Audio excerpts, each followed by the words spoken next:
எல்லாருக்கும் வணக்கம். ஸோ அவர் legendary director KS Ravikumar sir தான் இருக்காரு. ஸோ வணக்கம் சார். சார் இந்த ஃபெஸ்டிவலுக்கு வந்திருக்கீங்க, ரொம்ப ரொம்ப தேங்க்ஸ். அண்ட் உங்களோட ஸ்பீச் வந்து நிறைய யங்ஸ்டர்ஸ் இல்லை ஆஸ்பைரிங் ஃபிலிம் மேக்கர்ஸ்க்கு ஒரு பெரிய மோட்டிவேஷனாக இருக்கும்.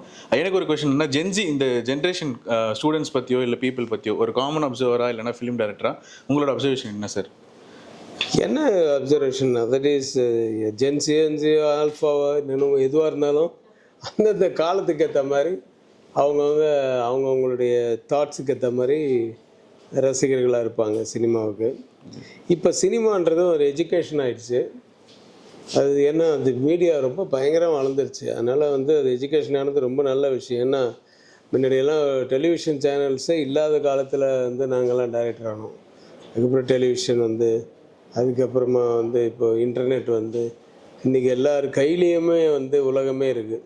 ஸோ அதனால் மீடியா ரொம்ப பெருசாக வளர்ந்துருச்சு. அதுக்கேற்ற மாதிரி வேலைகளும் நிறைய இருக்குது.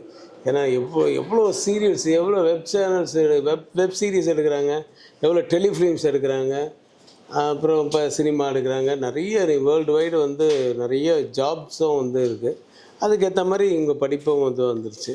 டேஸ்ட்டும் அதுக்கேற்ற மாதிரி மாறுது. டெக்னாலஜி டெவலப்மெண்ட்டில் டேஸ்ட்டும் மாறும். அந்த டேஸ்ட்டு மாறும்போது நம்ம அதை கொஞ்சம் அடாப்ட் பண்ணிக்கிட்டால் தான் நம்ம we can live in that field. So கொஞ்சமாக கற்றுக்கிட்டு இருக்கேன் நானும். Still learning. Okay sir. So நீங்கள் இப்போ டேரக்டராக இருந்தீங்க, இப்போ ஆக்டிங்கும் பண்ணுறீங்க சார். ஸோ டேரக்டர் சினிமாவில் தான் இருந்தாகணும், ஏன்னா வேறு தொழில் தெரியாது. அதனால் ஆனால் அப்போவே ப்ரொடியூஸும் பண்ணேன். தெனாலி ப்ரொடியூஸ் பண்ணேன். இப்போ மறுபடியும் ப்ரொடியூஸும் பண்ணிகிட்டு இருக்கேன்.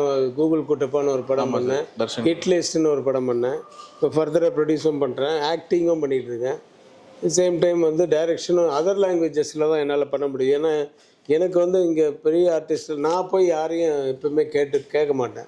அது ஒரு மாதிரி கூச்சமாக இருக்கும். அது அப்படியே வளர்ந்துட்டேன். அதனால் நான் போய் சான்ஸ் கேட்க மாட்டேன். சான்ஸ் வந்துச்சுன்னா எல்லாமே அமைஞ்சதுன்னா அது செய்வேன், அவ்வளோதான். நானே போய் இதை நிற்க மாட்டேன். இப்போ ஆக்டிங் எல்லாம் கூட அவங்களாம் என்னை கேட்குறாங்க, சரி ஓகே அதான் பண்ணுறேன். Okay sir. ஸோ அது மாதிரி எல்லாமே சயின்டிஃபிக் டெவலப்மெண்ட் மாதிரி நமக்கு ஒரு டெவலப்மெண்ட்டு தான். ஓகே, அதர் சோர்சஸில். சார் கமர்ஷியல் ஃபிலிம்ஸில் எமோஷன்ஸ் அப்படின்றது ரொம்ப முக்கியம் சார். என்ன தான் ஃபைட்டு டான்ஸ் இருந்தாலும் எமோஷன் தான் அதை கன்வின்ஸ் பண்ணும். இப்போ வர கமர்ஷியல் படங்கள் நிறைய படத்தில் இந்த எமோஷன் மிஸ் ஆகுது. வெறும் அந்த ஃபைட்டு டான்ஸ் மாதிரி தான் இருக்குது. ஸோ உங்கள் அப்சர்வேஷன் எப்படி சார் இருக்குது? அப்படியெல்லாம் இருந்ததுன்னா அந்த படம்லாம் ஓடாது. நீங்கள் ஓடுற படத்தில் பார்த்தீங்கன்னா கொஞ்சமாவது சென்டிமெண்ட் இருக்கும். ஆமாம். அது நீங்கள் டிராகனாக எடுத்துக்கிட்டீங்க, லவ் டுடேவாக எடுத்துக்கிட்டிங்கனாலும் சரி, கோமாளி எடுத்துக்கிட்டாலும் சரி, பிரதீப் ரங்கநாதன் படத்தை வரைக்கும் சொல்கிறேன். அதே மாதிரி மற்றவர்கள் படம் இப்போ எவ்வளோ படம் நியூ டைரக்டர்ஸ் வந்திருக்காங்க. எல்லார் படமுமே ஏதோ படம் ஓடுது அப்படின்னா கண்டிப்பாக அதில் சென்டிமெண்ட் டச், உங்களை ஹார்ட்டை டச் பண்ணி இருக்கணும். உங்கள் ஹார்ட்டை இல்லைன்னா அந்த படம் பெரிய வெற்றி அடையாது. ஒன்லி ஃபார் சாங்ஸ் ஒரு படம் ஓடுதுன்னா அந்த காலத்தில் 1-2 படம் ஓடிருக்கலாம். பட் எனக்கு தெரிஞ்சு அந்த மாதிரி மேக்ஸிமம் ஓடாது. Only for songs, only for photography, only for sentiments, அதுவும் ஓடாது. ஓடி இருக்கு அந்த காலத்தில். பாசமலர், பாவமணிப்புன்னு அந்த காலத்தில் ஓடி இருக்கு. இப்போலாம் ஒன்லி சென்டிமெண்ட், ரொம்பவும் நெஞ்சை நக்கக்கூடாதுன்னு வாங்க, அது மாதிரியும் ஓடாது. எல்லாமே இருக்கணும். ஹியூமர், ஒன்லி ஹியூமர் ஓடி இருக்கு.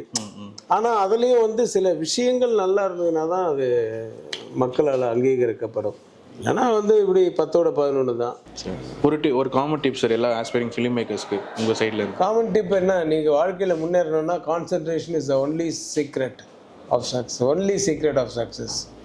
அந்த ஈகோ இருந்ததுன்னா அதை குறைச்சிக்கங்க, டோட்டலாக தூக்கி போட முடியலாம். Okay sir, thank you so much.